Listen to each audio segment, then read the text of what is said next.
The sky over Raven Hill was heavy with clouds that morning. A low, oppressive silence hung over the small town, broken only by the sound of shovels striking earth and the occasional murmur of grieving voices. My father, William Carter, was being laid to rest, and I, Ethan Carter, his eldest son, stood among a crowd that felt both familiar and foreign. My mother, Margaret, had died years ago. Since then, my father had been the anchor of our fractured family, holding together what little we had left.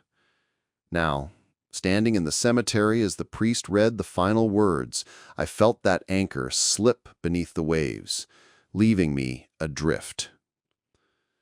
Beside me stood my younger brother, Daniel. He was 5 years younger than me, still in his late 20s, but always with an intensity in his eyes that I could never fully read. That day, while everyone else's faces were soaked with grief, Daniel's expression unsettled me. His jaw was tight, his eyes darting, and though he bowed his head, I noticed his lips twitching with something that looked disturbingly like satisfaction or anticipation.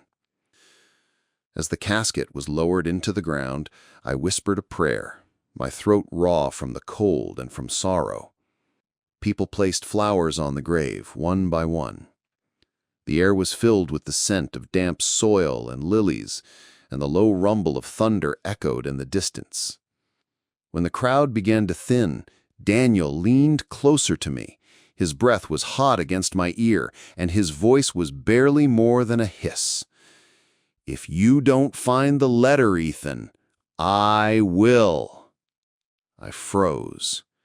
For a moment, I thought I had misheard him. "What?" I whispered back, but he had already straightened, his face schooled into a mask of grief, as if nothing had been said. "A letter." What letter?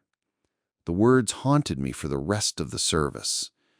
That night, while relatives filled our old family house with muted conversation and the clinking of teacups, I couldn't rest.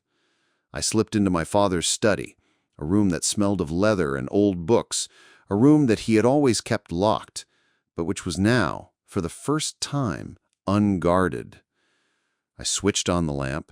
The faint, golden light spread across shelves lined with history texts, a worn globe in the corner, and my father's oak desk. Behind it stood the tall walnut cabinet I had always been forbidden to open. My hands trembled as I searched through drawers until I found a small brass key. The lock clicked open. Inside, behind stacks of old account books and neatly folded letters, I saw a sealed envelope. It was yellowed slightly, as though prepared long ago. On the front, in my father's unmistakable handwriting, were the words, "To my eldest son, Ethan Carter. Read only after my death." My heart pounded. This was the letter Daniel had spoken of.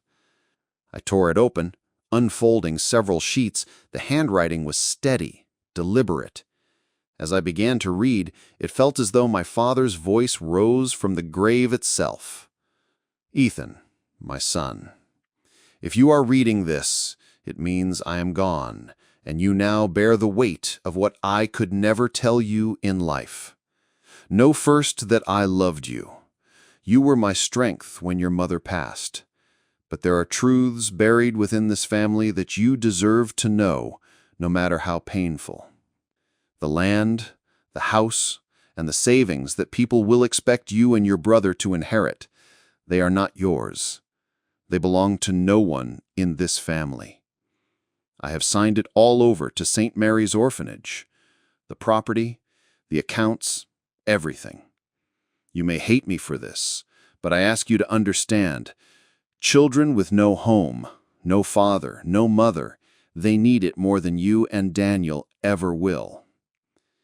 And there is something else, a truth that will shake the ground beneath you. Daniel is not my biological son. He was adopted from St. Mary's when you were only 8.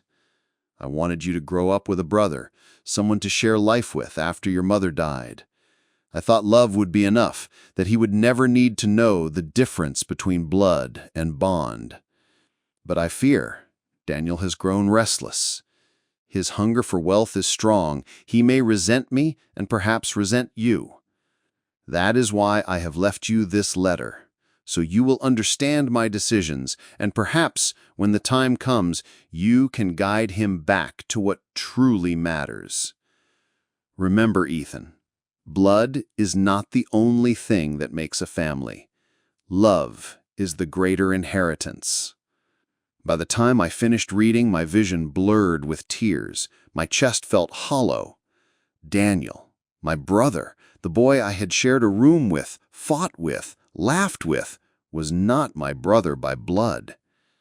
And my father had left us nothing.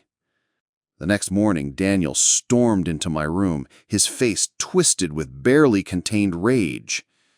"You found it, didn't you, Ethan?" he demanded. I stayed silent. "The letter! Don't play dumb with me!" "Yes," I admitted finally, "I found it." His eyes gleamed. "Then hand it over." "No." "Don't test me. Father trusted me, not you. Whatever he wrote—" "He left everything to the orphanage, Daniel," I said quietly. "The house, the land, all of it." The silence that followed was suffocating. His face went pale, then flushed with anger. "You're lying." "I'm not. I read it with my own eyes." He lunged at me, grabbing my collar. His breath stank of whiskey. "You're trying to cheat me out of my inheritance. You've always thought you were better than me." I shoved him off. "There is no inheritance, Daniel. Not for you, not for me. It's gone. Father made his choice." His eyes narrowed. "Then I'll find the letter myself. And when I do, the world will know who the rightful heir is." Chapter 5. The Storm Within. Days turned into weeks. Daniel searched the house like a man possessed. He rifled through drawers, tore open boxes, even pried at the floorboards. But the letter remained hidden in my desk. At night, I would lie awake and hear him pacing the halls, muttering to himself.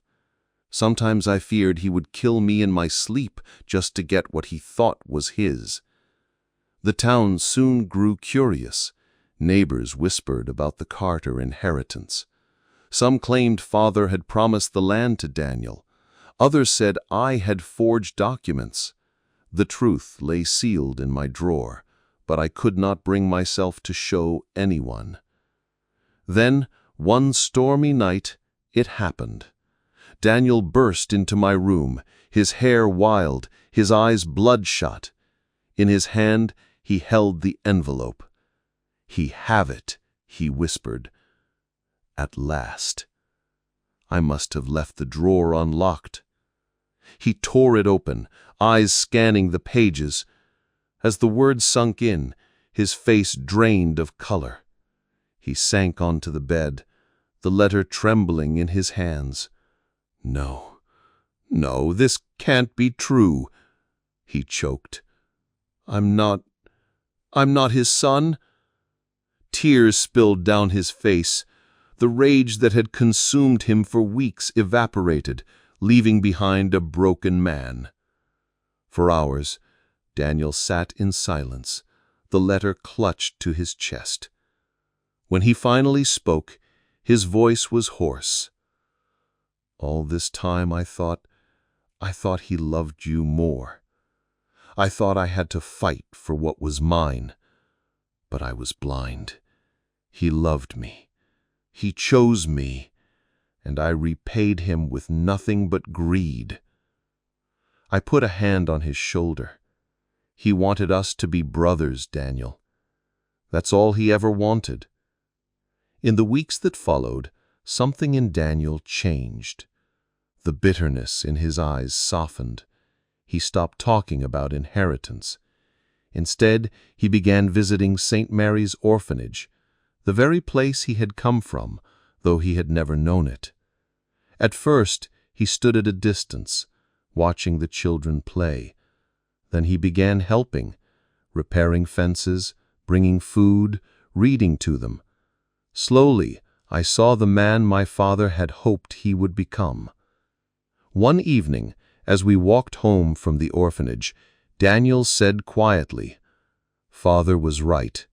Blood doesn't make a family. Love does. I see that now." Months later, we gathered at St. Mary's for the dedication of a new wing built with my father's estate. A plaque was unveiled. "In memory of William Carter, a father to many."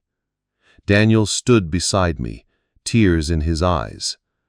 For the first time in years, I felt peace between us. That night, as I read my father's letter once more, the final lines seemed to glow with truth. Blood is not the only thing that makes a family. Love is the greater inheritance. And I understood at last that my father had left us something far more valuable than land or money. He had left us each other. As Daniel and I walked away from the orphanage that evening, the storm had cleared, and the sky glowed with a soft, warm light. My father's words echoed in my heart. Blood is not the only thing that makes a family. Love is the greater inheritance. I realized then that it's not wealth or property that truly matters in life. It's the love, trust, and bonds we share with others. What I thought I had lost, the inheritance of money and land, was nothing compared to the inheritance of compassion, connection, and family. So, look around you. Cherish the people who love you, and be someone who leaves behind a legacy of care, not greed. That is the inheritance that truly lasts forever.